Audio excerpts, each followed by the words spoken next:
নমস্কার, আমি অ্যাস্ট্রোলজার অন্তরা।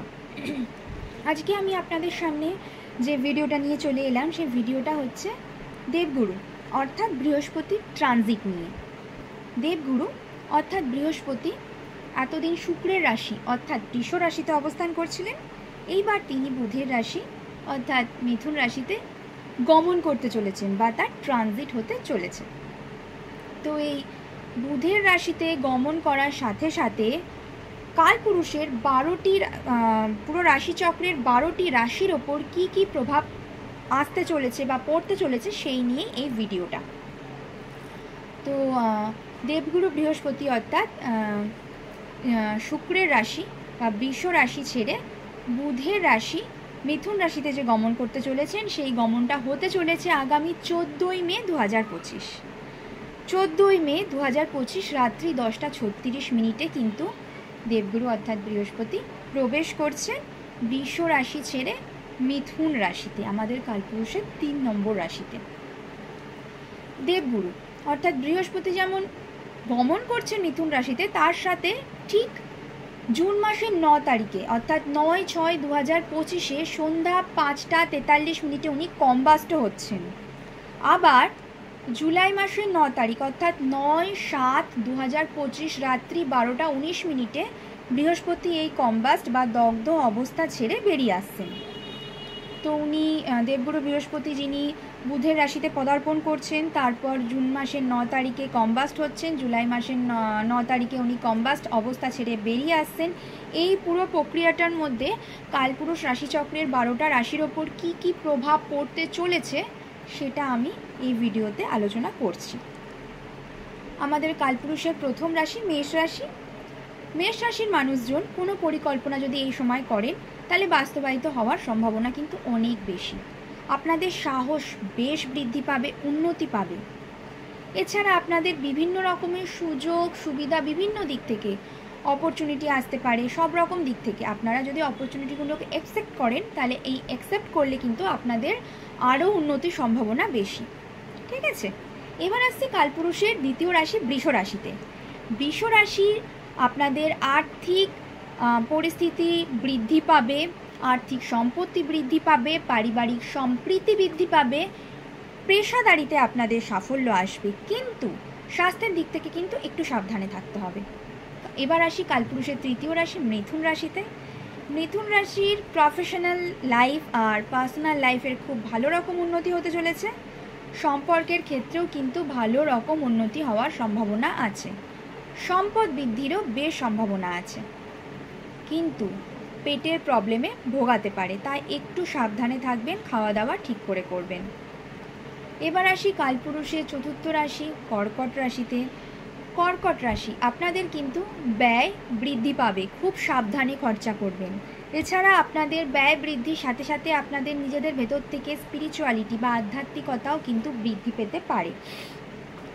আর আপনারা কিন্তু আপনাদের নিজেদের স্বাস্থ্য নিয়ে একটু সচেতন থাকবেন। ঠিক আছে, এবার আসি কালপুরুষের পঞ্চম রাশি সিংহ রাশিতে। সিংহ রাশি আর্থিক লাভ হবে। এবার যারা ব্যবসা করছেন ব্যবসায় কিন্তু সাফল্য আসবে, সম্পর্কের উন্নতি দেখা দিতে পারে। এবার আসি কালপুরুষের ষষ্ঠ রাশি কন্যা রাশিতে।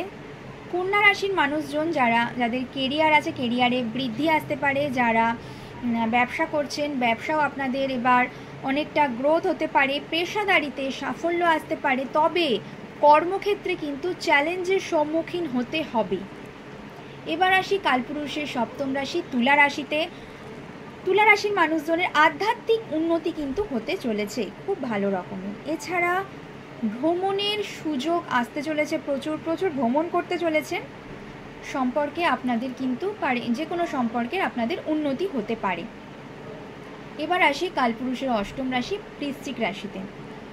বৃশ্চিক রাশি যারা এতদিন ভুগছিলেন কিছুতে, তাদের তো এবার ঢাইয়া তো ছেড়ে গেছেই, তার সাথে আপনাদের এবারে বৃহস্পতি গোচরের সাথে সাথে আপনাদের আর্থিক লাভ হতে চলেছে যে কোনো দিক থেকে। এছাড়া যারা গবেষণার কাজে যুক্ত আছেন তাদের গবেষণায় সাফল্য আসতে চলেছে, তবে শরীর স্বাস্থ্য নিয়ে কিছু সমস্যা থাকতে পারে। খাওয়া দাওয়াতে রুটিন মেনটেন করবেন, সাবধানে থাকবেন। কালপুরুষের নবম রাশি ধনু রাশি। আপনাদের এবার ব্যবসায় বিরাট সাফল্য আসতে চলেছে। যারা বিয়ে নিয়ে বা বিবাহজনিত সমস্যা নিয়ে ভুগছিলেন তারা এবার চেষ্টা করতে পারেন, আপনাদের বিবাহে খুব ভালো রকমের রেজাল্ট হবে। আপনাদের সামাজিক যোগাযোগ কিন্তু বৃদ্ধি পাবে। আপনাদের কেরিয়ারে হোক, আপনাদের ব্যবসায়িক দিক থেকে হোক বা সমাজে হোক, আপনাদের মান সম্মান বৃদ্ধি হওয়ার কিন্তু খুব ভালো সুযোগ। এটা মান সম্মান কিন্তু বৃদ্ধি পেতে পারে। এবার আসি কালপুরুষের দশম রাশি মকর রাশি। আপনাদের শরীর স্বাস্থ্য নিয়ে কিন্তু এবার বেশ ভোগাতে চলেছে, বেশ ঝামেলা আসতে চলেছে শরীর স্বাস্থ্য নিয়ে। এছাড়া ক্যারিয়ারে আপনাদের গ্রোথ বৃদ্ধি পাবে, পেশাদারিতে কিন্তু আপনাদের সাফল্য আসবে। কালপুরুষের একাদশতম রাশি কুম্ভ রাশি। আপনাদের যে কোনো দিক থেকে এবার আর্থিক লাভ হতে পারে, আটকে যাওয়া টাকা কিন্তু এবার আপনাদের আসতে পারে। যদি একটু চেষ্টা করেন আপনারা সেই টাকা কিন্তু পেতে পারেন। এছাড়া আপনারা জীবনে নানা রকম ঘটনার সম্মুখীন হতে চলেছেন এবং বিভিন্ন রকম তা থেকে অভিজ্ঞতা সঞ্চয় করতে চলেছেন এবং তা থেকে আপনাদের বেশ ভালো রকমের বাস্তব জ্ঞান কিন্তু লাভ হবে। ঠিক আছে, এবার আসছি কালপুরুষের দ্বাদশ রাশি মীন রাশি। মীন রাশিতে পারিবারিক সমস্যা বা চ্যালেঞ্জের কিন্তু সম্মুখীন হতে হবে, কিন্তু কেরিয়ারে আপনাদের উন্নতির যোগ রয়েছে। এবার আসি প্রতিকার নিয়ে। এই প্রতিকারটা যে কোনো রাশি করতে পারে। সামান্য একটু ছোলার ডাল বা ঘি, দেশি ঘি, ছোলার ডাল বা দেশি ঘি আপনারা মন্দিরে দান করুন। আর আপনারা এই সমস্যা থেকে মুক্তি পেতে প্রতিদিন ভগবান শ্রীকৃষ্ণ বা বৃহস্পতি মহারাজের পুজো পাঠ করুন অথবা মন্ত্র পাঠ করুন, বৃহস্পতির বীজ মন্ত্র বা শ্রী বিষ্ণু সহস্র নাম স্তোত্রম পাঠ করুন। এতে আপনারা অনেক অনেক অনেক মানে যে প্রবলেমগুলো আপনাদের আসতে চলেছে তার থেকে রেহাই পাবেন। যারা ফেসবুক থেকে দেখছেন তারা ভিডিওটায় লাইক কমেন্ট শেয়ার করে দেবেন। যারা ইউটিউব থেকে দেখছেন তারা চ্যানেলটা দয়া করে সাবস্ক্রাইব করে দেবেন প্লিজ, যদি ভিডিওটা ভালো লেগে থাকে, আর লাইক কমেন্ট করে দেবেন। Thank you.